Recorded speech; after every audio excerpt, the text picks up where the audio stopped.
Everybody get your fucking hands up.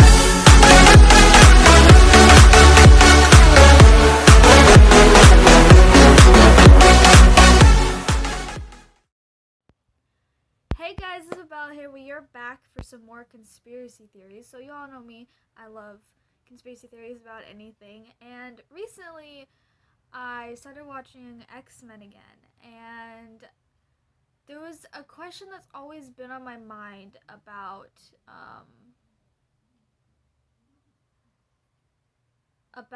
how to watch the movies, because there's 13 movies in the entire X-Men franchise, essentially, and I've always wanted, because it gets kind of strange.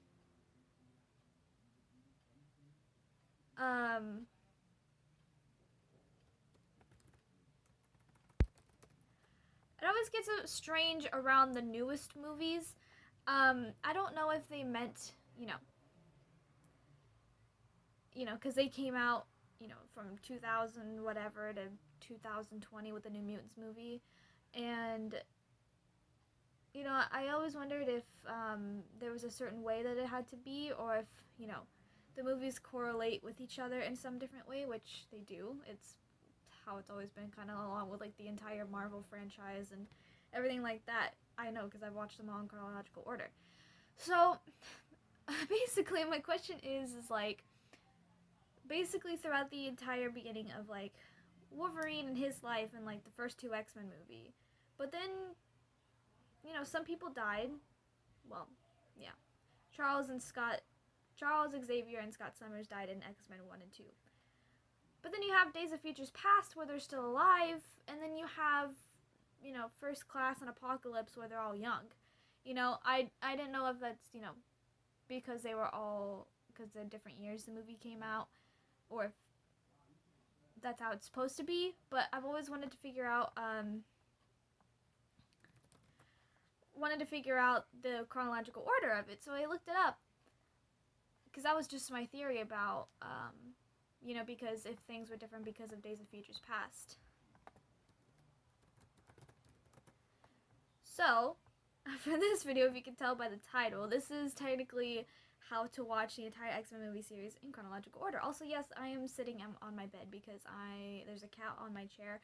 I also don't want to move, so this took me 20 minutes to set up, because you're not only like surrounded in a donut around my selfie stick, but you have my stuffed animals surrounding it to hold you up. So if things get rocky, I apologize. Anyways, let's just get right into it. The X-Men series is no more with everyone's favorite mutant team, now set to join the Marvel Cinematic Universe at some point in the future. As much as we might want to see the likes of Patrick Stewart and Sir Ian McKellen back, we're pretty sure that the Marvel reboots X-Men, it won't be any of the cast from the original series or the soft reboots or prequel series. The series came to an underwhelming ending in 2020 when the New Mutants was finally released into the world, but that doesn't mean there aren't some brilliant stuff along the way of its 20-year history. If you want to relive the past and the plethora of X-Men movies to watch, although if you want to follow along with the story, it's gonna get a little complicated. At least there are far fewer films than in the Marvel Cinematic Universe. For those daring fans who want to watch it in chronological order, we've put together a compromising guide to best order what to watch the movies in, each taking in a timeline to divergence into account. So it's gonna get a little rocky, but it will make sense. It will make sense along the way. So yeah. Number 1. We're starting at number 1. X-Men First Class.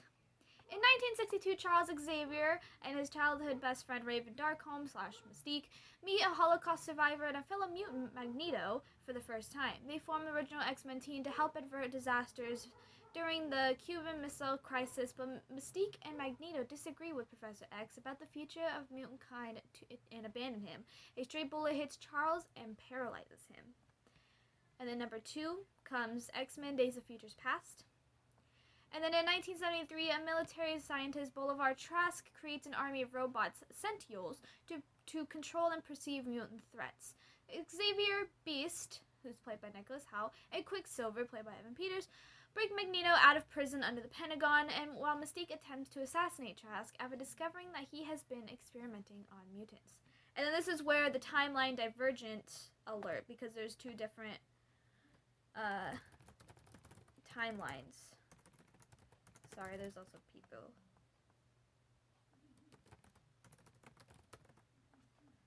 There's people texting me right now. So timeline A, this is the first timeline. So Mystique fails and she is just captured in an experiment on, the irony, which leads to decades of development of adaptive centennials, which eventually drive the mutants to the edge of extinction. This is when number 3A, X-Men Origins Wolverine comes in. We meet Logan, who was born in the remote part of Canada in the 1800s with his half-brother Victor, aka Sabretooth, fighting the wars throughout the 20th century and eventually recruited into the military mutant squad, Team X, led by William Stryker. Logan grows delusional with the team and quits, but later is tricked into having adamantium bonded to his bones to help him capture a rogue Sabretooth. He avoids being turned into a mindless weapon, defeats military mutant killer, but ends up with amnesia thanks to a bullet in the head. And then 4A is the original X-Men movie. Wolverine meets a young mutant with uncontrollable powers called Rogue. They are rescued from an attack by Magneto and his Brotherhood of Mutants by Xavier and his new X-Men team. Logan falls for Jean Grey, argues with Cyclops, Storm, electrocutes a Toad, and foils Magneto's plans to turn the world into mutants. And then 5A comes along with X2, X-Men United. The military's anti-nutjob William Stryker returns and attacks Xavier's school with the help of his mind-controlled mutant son, Jason. Wolverine discovers the secrets about his past, and Stryker joins forces with Magneto, who Mystique has busted out of jail. This prevents Stryker from forcing Xavier to kill the mutants on Earth with his powers. Jean is believed dead after staying behind to let the rest of the X-Men escape. 6A is X-Men Last Stand. Jean returns under the control of her power and the psychotic alternate personality, Phoenix. She kills Cyclops and Xavier and teams up with Magneto. The creation of a mutant cure leads to a cinematic battle on the Alcatraz between Magneto's allies and the X-Men. The cure is destroyed, although it is hinted that Magneto's powers are returning and Xavier has been resurrected.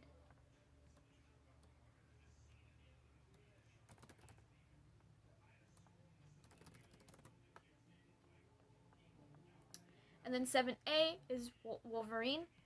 Logan lives as a hermit in a remote Canadian wilderness, tormented by the death of Jean Grey. Contracted by a man who he saved during World War II bombing of Nagasaki, Wolverine heads to Japan, where he is drawn into the plot of stealing his healing powers. So 8A, which is X-Men Days of Future Past, but the future sequence. In the future, where mutants are mostly extinct, the Centennials and have the X-Men on the run. Kitty Pryde, who sends Wolverine's consciousness back to his younger body back in 1973 to prevent a horrible future from happening, which is when you get Timeline B. So this is what happens in a new timeline, which is technically a new universe. It's kind of like The Flash, basically, and like how he's able to like run through past, present, and creates different timelines. This is kind of like the same thing. So in Timeline B, 3B, X-Men Days of Future Past, the past sequence. Logan prevents Mystique from killing Trust and being captured, creating a whole new timeline where the Sentients will not eradicate mankind. Future Wolverines find themselves back in Xavier's mansion in his present with all his friends, with his X-Men friends alive. Mystique saves President Nixon from Magneto and is hailed a hero, alternating public opinion on mutants. The Wolverine of 1973 is captured by a young Stryker. And then this is when 4B, X-Men Apocalypse, comes in.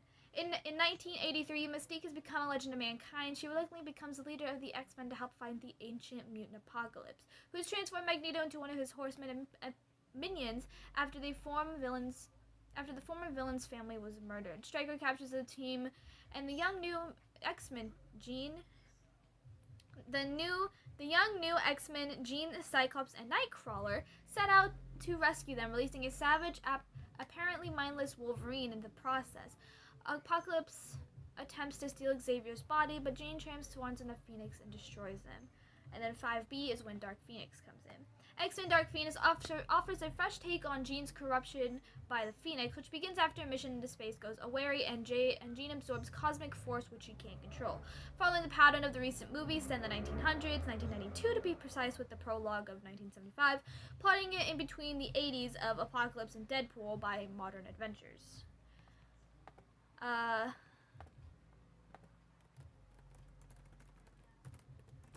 6B, which is Deadpool. Sometimes in the 21st century, motor-mouth mercenary Wade Wilson falls in love with a sex worker called Vanessa. Discovering has a terminal cancer, he's accepted experimental cure to awaken his latent mutant genes. Surviving the horrible torture and murder attempt, is now disfigured Wade teams up with some B-list X-Men. Sorry guys, to defeat his nemesis Ajax. 7B comes Deadpool 2. Reynolds, the sequel, gives every appearance of being set in the modern day, not long after the previous entry, which includes cameos that's sentient in the new timeline. However, thanks to Cable's time machine in a post-credit sequence that cheekily crosses over into the old timeline, things get very confusing in the future. Director David Lakeday has admitted that they have never had a lot of conversations about how the timeline works. And then 8B becomes the New Mutants.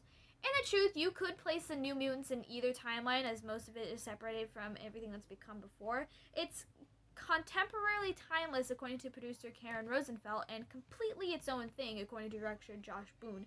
The story follows along the group of young mutants who are held in a secret facility and must learn to master their powers when they face a terrifying threat.